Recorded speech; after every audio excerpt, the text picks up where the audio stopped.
welcome to the Psyched to Practice podcast, your one stop for practical and useful clinical information, masterful insight from experts in the field, and a guide to daily living. I'm your host, Paul Wagner, and joining me as always is Ray Christner. And, kind of an interesting topic for today, Ray. And I think it's, I want to say a timely one, but I don't know that there's necessarily too many times when this isn't a valuable conversation to have.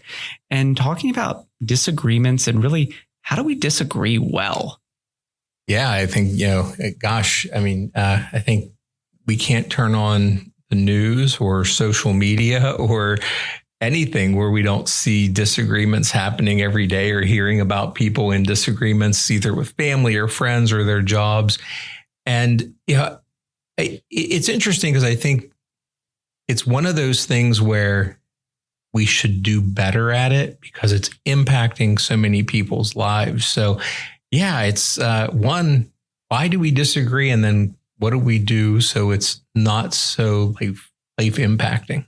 Yeah. And, a part of that, I think, is that so often we can get in this process where, when there's a disagreement, well, for starters, we can then take the disagreement and expand it away from whatever that initial disagreement is. And so we start to bring in other topics, other pieces. But another component that I think is such a, kind of a disservice is that we start to then personalize and we start to then kind of taking in those disagreements, as almost like slights against ourselves. And sometimes it is a slight against, very directly, but so often I think we find ourselves falling into a pattern where someone's has a different, thought or a different, concept of something. And it's, how dare they think that about me, right? Not necessarily about that circumstance.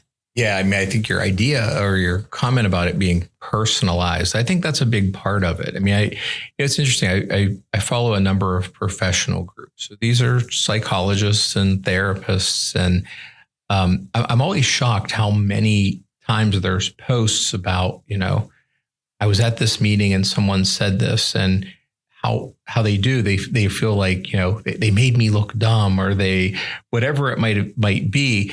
And when you kind of hear the story, like part of me, when I read them, I go, I'm not sure. Like, it just sounds like they disagreed. Like it's, but that personalized piece of it then creates behaviors, So, yeah. I mean, like, I've seen people say like, I'm quitting my job because of it, or I'm no longer talking to this person, or I'm leaving this team. And, it's something that's, I find interesting because something that really attracted me to the field of psychology early on. I think, I've shared with you, Paul, I remember, this probably is going to date me, but I remember like being at like an APA conference, and they had like, I don't want to say they were debates, but, they had these wonderful figures in the field of psychology, Ellis and Beck, and they would be talking about topics and disagreeing on stage in front of a bunch of people. And sometimes got heated. Like sometimes, some of the people involved in it really expressed their opinions. And it was this intellectual banter and disagreement about the field. And then afterwards, they shook hands and went to dinner. And it wasn't personalized. And it was something I respected so much professionally. And so, I see even professionally that's happening. We don't see that happening as much. Like people don't want to share an opinion because they're afraid that they're going to get attacked or something like that. But then, outside of professionally, I hear it in therapy sessions with people all the time that, of just what's happening on a daily basis. And so, maybe before we talk about some ideas to disagree better, what do you think what are the main causes why people personalize it? What's your view? So I find so often, and, if I'm thinking both personally and professionally, we try to avoid discomfort. And so it's uncomfortable to think maybe I'm wrong. And I think there's so much value with being willing to be wrong. And I think we even talked about doing a whole episode on that at some point, but, if I'm wrong, I'm devalued. And, I think even, we kind of put this like, oh, like we want to be right and we want to stand by our thoughts, and almost to the point where, when I recognize I'm wrong, I'm still not going to acknowledge this, and I'm still going to like, challenge this, because then I'm losing face. And, and it kind of reminds me of some undergrad courses, and I think it was more actually English courses, where kind of talking about ethos and talking about how we're perceived by others, and that perception piece and the status and significance that gives to us. And if we are in a disagreement and we're backing down, or if we're feeling challenged, it's kind of this challenge to our ethos in a way. And so I believe I'm using that correctly there. Yeah. And so, I think that's a piece where we then feel undermined in a way. And I find so often that's not the intention. And so we're then having a misinterpretation. And then from there, we're going through. Yeah, I think that's a great point. And I kind of like, the CBT clinician in me, always kind of relates things back to, these cognitive processes. And for me, it's, one of the things I think of is our relational schema. And what does that mean? What are our beliefs about relationships with people? And I think a lot of times it's, we are attracted relationally to people who agree with us. I think there's been great research on that. But I think we sometimes get so locked in on that when somebody doesn't agree, we think that somehow is maladaptive in our relationship. And I'm not sure that's necessarily true. Like, in fact, my best relationships are with people who do challenge me. But I think my relationship schema is disagreements healthy. I look at it as, I love the fact that, people can, my wife or my kids or even my closest friends can say, yeah, I don't think you're right at all. And we can discuss it and sometimes have, I think, heated discussions, but it doesn't change my process of the relationship I have with that person. My schema are solid in that I feel I have a healthy relationship. And I think the disconnection or disagreement that happens only makes that stronger. Yeah. But if somebody's schema is, if I'm challenged, that person doesn't value me, whole different outcome. And what about if I'm challenged, this person, like I don't value this person, or I view this person as less than because they, like, if I don't view them as intelligent, or I don't view them as self-aware. And so I think it can also, in that way that we can personalize it, we can also depersonalize others and like devalue others through like some of those unintentional beliefs that schemas create. I think that's a incredibly important concept and point, because don't we see that all the time now? Like, I mean, it's, wow, you said that, like, lit up my kind of my thoughts. But yeah, I had a friend of mine who is a very politically driven guy, super nice guy, and he made a comment, and I'm not going to say his name. So he's very, very much more democratic, progressive, minded, and somebody that was a friend of his said, hey, like, I'm really leaning toward voting for Donald Trump this year. And all of a sudden he was like, oh, I thought he was an intelligent guy. And listen, it's just a belief he has. I mean, we're supposed to vote for who we want. Like, I'm not sure that's challenging. He's like, oh no, intelligent people couldn't do that. And he almost like just not only devalued him, but dehumanized him to some extent, which was fascinating, because this is a guy who I respect. And we then had a disagreement on the fact of, like, listen, like, people's beliefs and who they vote for doesn't change my respect for them as people. I might not agree with them. And he kind of made the comment, he said, I don't know if I can do that. I don't know that I can, that I can see somebody and respect somebody that doesn't kind of align with my values. And I thought, wow, that's a really powerful thing from an incredibly intelligent guy. But it was interesting. I mean, so yeah, I think that's a great point. Not only, is it kind of about ourselves, it's also what we put on other people. Interesting. And, to that point, like, we're talking about jumping back and forth between, like, political beliefs or beliefs within like relationships. And I don't think, not all disagreements are created equally. Some of them I think we can disagree pretty easily on. And, so kind of use the example earlier of like, hey, if you like Marvel movies or not, that's a preference. And so, in terms of preference, we can pretty easily kind of let it sway of like, oh, I don't like, this style of food, or I don't like this style of, beverage or whatever that maybe is. And, sometimes we can, struggle or kind of challenge, but usually we don't question those. Mm-hmm. And then I think on the opposite end of that spectrum is we have our core beliefs and our core values. And when those are put into conflict, I do think those are more challenging. Yeah, I agree. And I think it does a disservice to diminish the other values, or like almost kind of putting them in that schema where we're not hearing and not questioning ourselves. But I also think there's this middle ground where we have strong thoughts, or we have these, understandings of things that maybe they're accurate, maybe they're not, maybe we view them as fact and it is more of an interpretation or an opinion, or vice versa. And I think, those are ones where we can be more productive in terms of like challenging, because I don't know that I'm going to necessarily change someone's beliefs.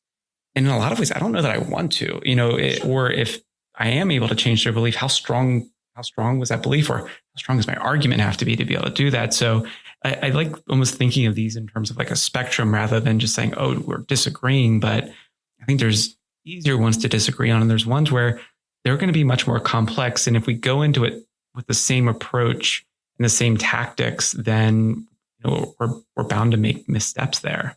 Yeah. And I think your comment of the idea that we want to change someone's beliefs, I think is the important part. And I think that's where we get hung up, that, when we disagree, we want to try to convince the person that our argument is right or our values are right, instead of kind of recognizing that, listen, the world's wonderful because we have diversity of thought. So when I disagree with someone, it's not personal for me, because I love the fact that we think like that. And some of the things I disagreed with the most, by listening and respecting other people's thoughts, I think has made me a better thinker sometimes. But if we go into an argument from a standpoint of I'm going to change their opinion, is a very different outcome than if we go in as, hey, I want to share my thoughts and I'm interested in theirs. And that doesn't mean we have to agree with it, and we can be passionate. And, I have, again, my closest friends have very different beliefs than what I have. Yeah. I love it. I love our debates sometimes. I love that piece of it, because my goal is never to change it. I think sometimes I do. I think sometimes our conversation results in them maybe going, hey, that's an interesting point.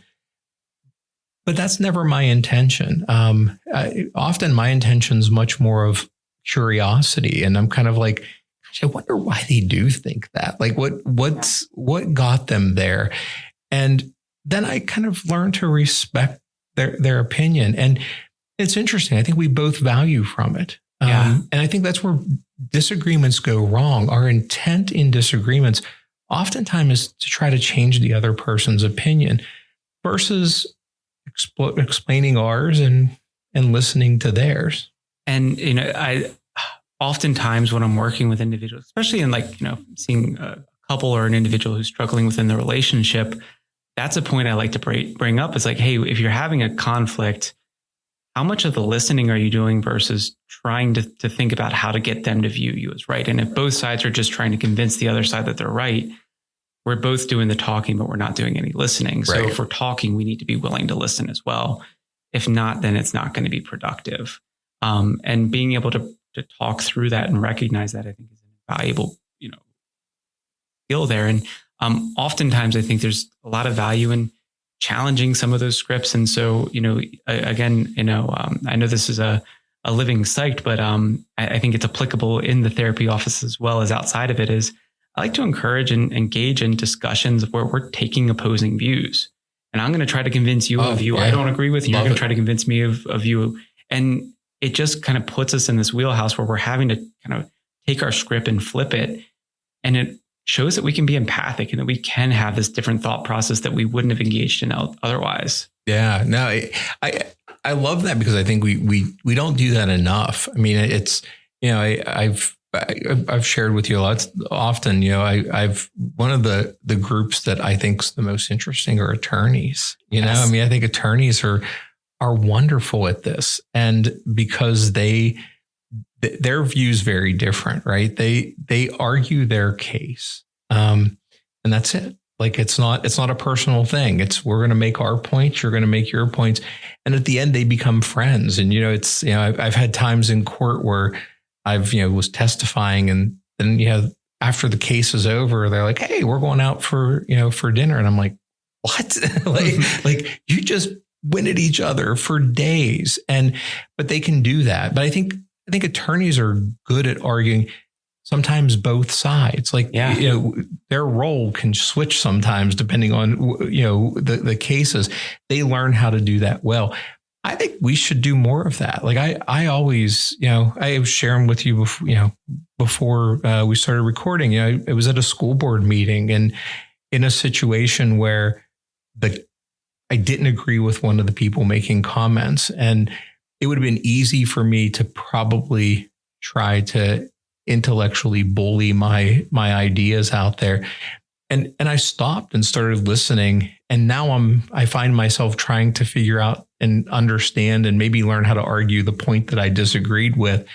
And it's expanded my thought. I still don't know where that's going to end up, but I think it's a good piece. But yeah, so I mean, how do you think people could do that without being in a therapy session?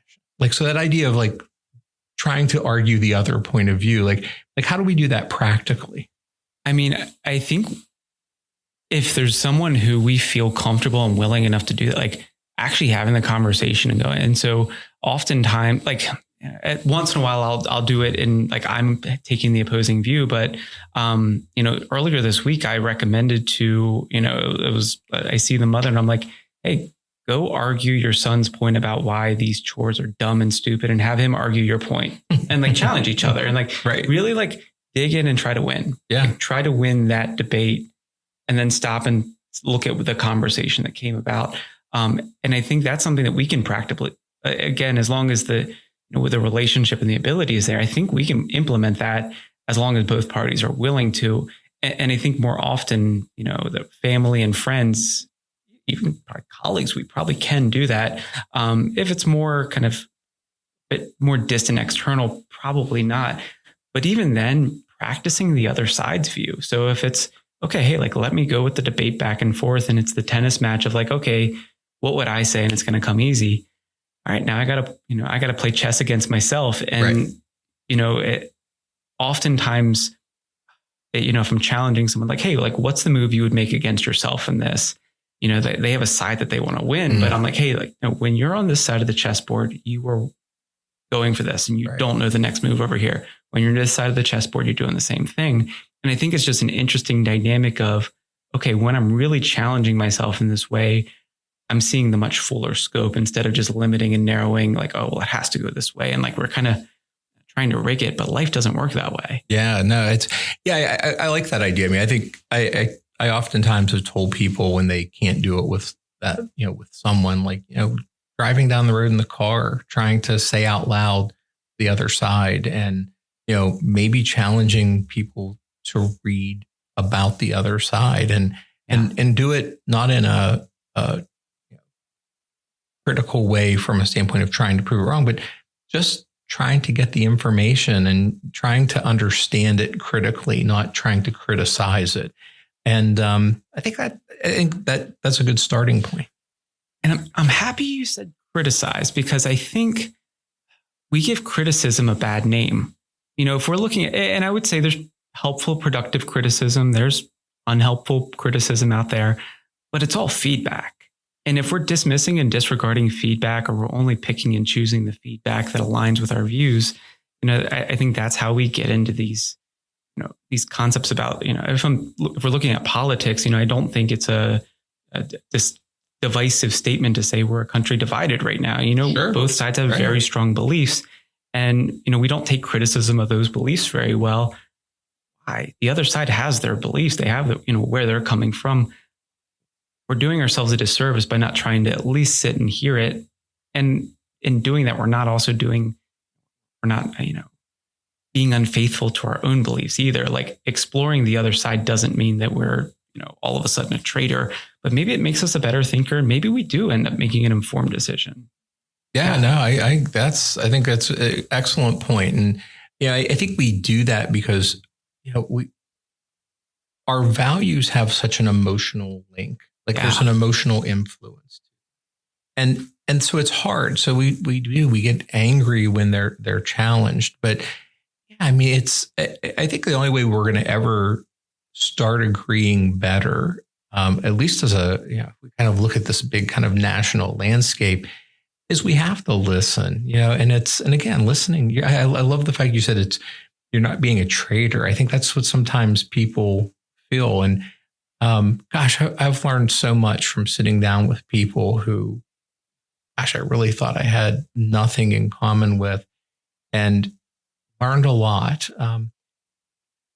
Probably didn't change my core. Probably my values are still my values, and maybe I modified them a bit. But it also let me sit down and respect the other point of view. When I was a college student, obviously one of my favorite classes I ever took was on religion. And one of the pieces of the class that was kind of the most profound is they brought in different leaders from different religious groups. And I don't want to say they debated, but they sat and just talked about and had these conversations about, why they followed and believed what they did.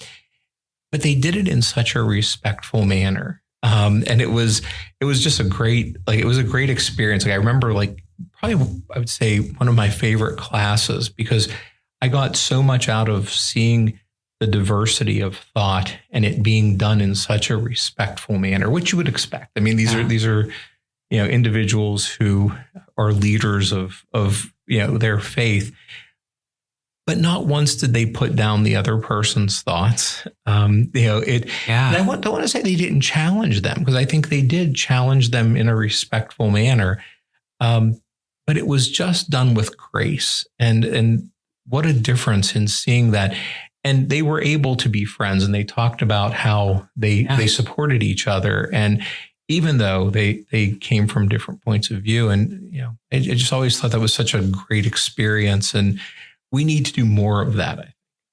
And the sense of belonging that we can get when we identify with beliefs or a certain in-group, and recognizing how in doing that, though, it narrows, if we're only looking for those in-group individuals, it narrows our experience. And, we then live a very kind of skewed perspective and a skewed life, because if others don't have that belief, well, then they have a point. So we don't have to be a traitor to our own beliefs, but to embrace others and to celebrate others for their diverse beliefs and their diverse experiences.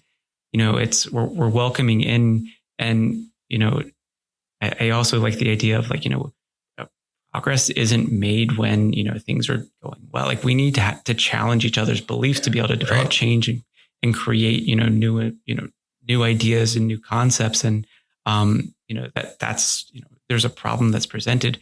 How do we collectively work together to resolve this? And it's like that, that wonderful melting pot idea versus just having, these different segments and sections. And I think it can feel very segmented, and I guess, segregated in a lot of ways. We almost self-impose a segregation of our life with in-group into peers. But, again, we end up living a very sheltered life because of it. Right. And, it goes back to episodes that we've said before, it creates a little bit of a confirmation bias when we only hear one point of view. So, absolutely. Yeah. It's funny. My youngest daughter, who's really into politics and, studying law, one of the things we did when she was young was we would watch, political debates.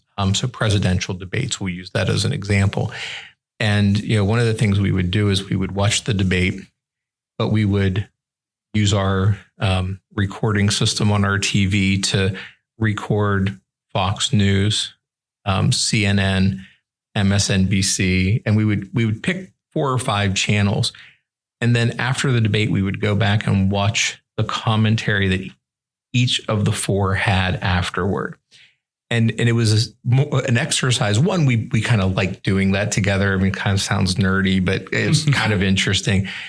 But it was also to really look at how we could all hear the same thing and come up with really different perspectives. And I think the most interesting part of doing that was we found that they were all right about something. Yeah. Not about everything. And there were some that we agreed with on one point and not on another. But by doing that and hearing the diversity of thought, it made us understand the content of the debate in a different way. And really were able to tease out some pieces that were really good from different candidates that maybe we just didn't pick up on. And also to recognize some things that we were like, wow, like we missed that. Like that's a really good point that they made. But we don't do enough of that. And one, gosh, it takes 4 hours to do it. It's not the easiest thing to do, but it's, I don't know. I'm always glad to hear those kind of things. So let's maybe kind of shift as we're kind of wrapping up here so how do we disagree better? So let's kind of maybe give out what are some tips that we need to think about if we're going to be better at disagreeing? And I think if we're disagreeing, one thing we should really question is, do I understand what it is I'm disagreeing with? And to your point, about watching the various perspectives, there's a reason that's their belief. There's a reason that's their takeaway. Do I understand that? And if I don't, do I feel confident enough to assert my belief or my understanding without knowing the opposition's view? And, just kind of going back in, that language is maybe a bit more of that trying to do the convincing. But even if we're just sharing and debating, do I understand this? Because if not, are we maybe even missing the mark? And so really trying to listen as well as share and not just focusing on the sharing, I think is a really valuable piece. Yeah, I mean, I agree. I think that active listening's a good piece. And let's identify the common ground. Like I'll use presidential debates. Despite what our beliefs are, no candidate up there is trying to destroy our country. That's not their purpose. Like, I think that they all have a common goal of they want our country to be better. Now, what that better means might be different, but there's a common goal. And that's so maybe we start just with that little piece of commonality that our goal is not destruction. Or if we're disagreeing with a family member, the same thing. Like, what's the goal that we have in common? We might be taking it at a different point of view. But if we identify that, then it lets us listen different, and it lets us not try to change opinion, but try to reach a compromise. And compromise is okay. Yeah. We have to be okay with compromise. And, that great comment you just made about interacting with family, because, it is such a common statement to be like, oh, family during the holidays, made by both sides. And so whatever your belief is about that individual that you're like, ugh, they can have that same exact comment back at us. And so, what's the common ground? How do we enjoy a family dinner together? Right. And, what does that look like? And what does that mean? And absolutely compromise is then on the table. Right. I mean, I think it's, there was a book, I cannot think who the author is, but it's a book called The 1 Minute Negotiator. And it's a book more for like business and salespeople, but it really has a whole lot of life lessons. And that's one of the first things they talk about, like, is how do we identify a common goal that we're all trying to achieve? And I think it's great for all kind of disagreement. Yeah. Another thing I'll kind of mention is, I also, and this is just kind of me, but I always look at disagreements trying to establish a growth mindset, meaning that I'm so curious about learning the other person's point of view and recognizing, and we've said this a few times, but it's not challenging my own values, by educating myself. And so, trying to get that growth mindset and trying to figure out how can I use that information to better my understanding of whatever situation it is. I think when you think in that way, it also lets you listen. As you're sharing that, like, I can't help but think about the things around, like, keep your friends close, but your enemies closer, or know thy enemy. And again, that's a very combative language of labeling an enemy. But if we're saying, like, know the opposition, and if we don't, then we're just making uninformed responses. And I think that's almost something that we're seeing happening is we're not knowing the opposition. We don't know what the other person or the other side's beliefs are, other than that they conflict with our own. And so, again, like, I don't go around labeling everyone your enemy, but being able to see, like, how can I try to know and understand, that other side. And there's a growth that comes along with that. And in terms of the understanding and just developing different perspectives. Oh yeah. It's, I think trying to change the wording or the semantics from not viewing others' opinions as a threat, but as an opportunity. Yeah. And that's, so, I think it is, keep your enemies close. That does put it in kind of maybe this term that they have a threat. I don't know what a better word is to use it, but I think if we instead say, gosh, this person may give me some different information. It's an opportunity for me to understand something different. I think it's a simple semantic change, but it does make I think a huge difference. And going, like, we use metaphors a lot in here. Like, if you're going to the gym and you're trying to develop, improve, the amount of weight that you're lifting, you don't do it by doing the same thing. You have to push. You need resistance for growth. And in experiencing that resistance, that's where the growth comes from. And that's what we really need. Yeah, that's a great point of view. And I think, working out with a personal trainer, it's not only we need resistance, we need different kinds of resistance, So, if a person goes in and just does a straight bar bench press and they do that for their whole life, they are going to get stronger, but it's a different strength than the person that maybe uses dumbbells and maybe is on an incline and maybe is, whatever. I mean, there's all different ways that we can achieve growth. And that variety is really, truly what's going to give us the greatest strength.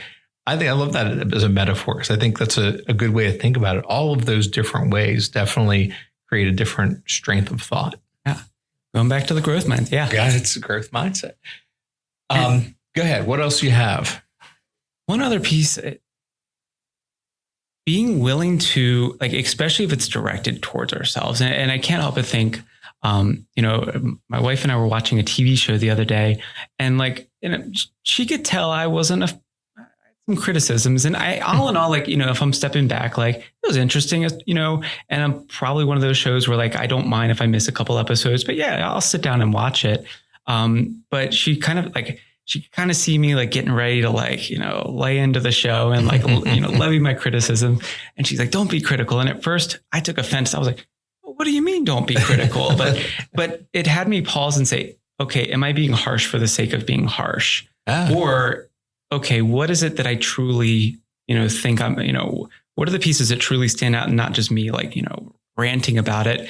And it kind of made me pause. I'm like, okay, like, I feel like the pacing was too fast and they rushed through a lot of the major storylines, and, like, especially in the pilot episode. But, again, then as time has gone on, it feels like they've slowed it down. So even that, like, if I would have just let that criticism stand without feeling challenged by it, then maybe I wouldn't be watching. Maybe I'd see it's on and I'd be missing out on the opportunity to spend time with my wife. So being able to even hear that and not take, like, there was an initial, like, ooh, but then being able to be open to that criticism. So again, feedback. And so how do we try to take it as intended? I think is a really valuable response. Yeah. And I think that even leads to, in some ways, kind of rethought your own kind of potential distortion, bias that you could have had. And I think that's another good kind of key piece, recognizing that. And, I'll add kind of one other maybe piece to it is, I think also watching our language. I think,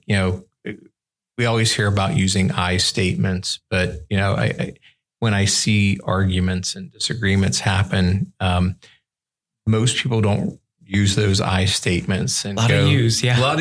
Yeah. And instead of kind of going, I don't agree with this, I'm trying to understand it, trying to get that, and without putting a blame. And I think that it does allow for better back and forth discussion when we do that, where there's not that blaming piece.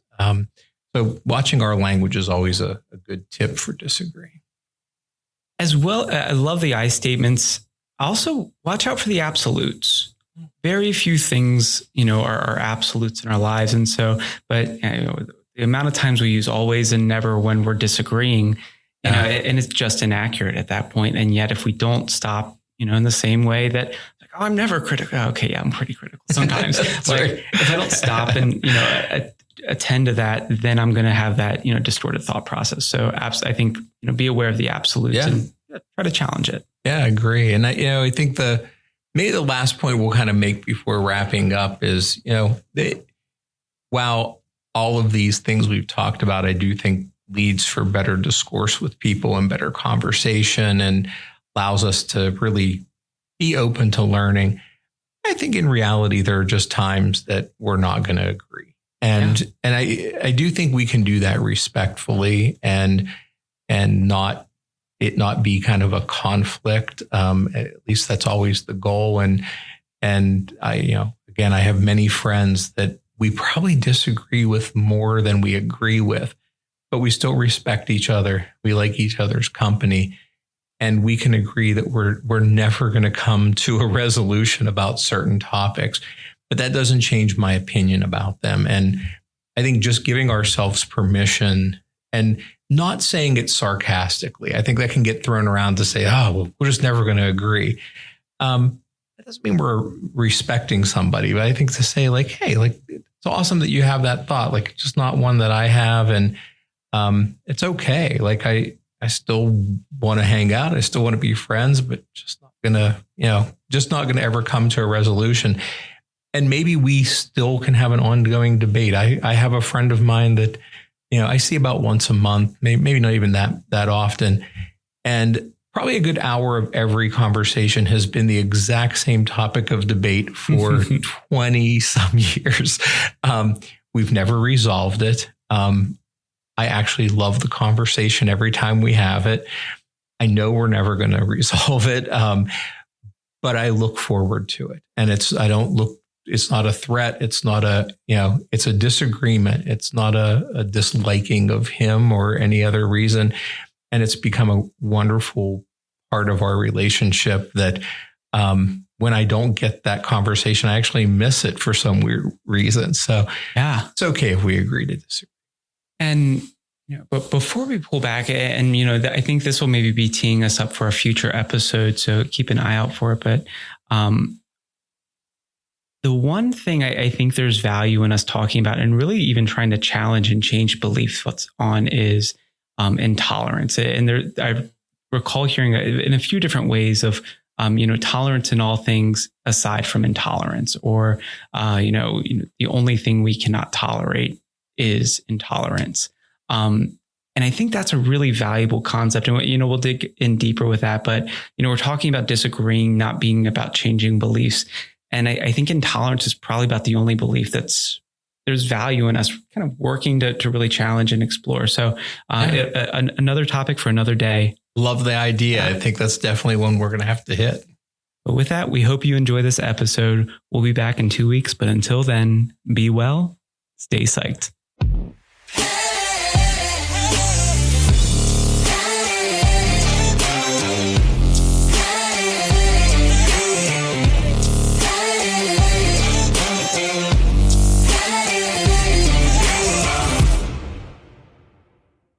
The information contained in this podcast and on the Psyched to Practice website is intended for informational and educational purposes only. Nothing in this podcast or on the website is intended to be a substitute for professional, psychological, psychiatric, educational, or medical advice, diagnosis, or treatment. Please note that no professional patient relationship is formed here, and similarly, no supervisory or consultative relationship is formed between the host, guests, and listeners of this podcast. If you need the qualified advice of a mental health professional or practitioner, please contact services in your area. Similarly, if you need supervision on clinical matters, please locate a supervisor with experience to fit your professional needs.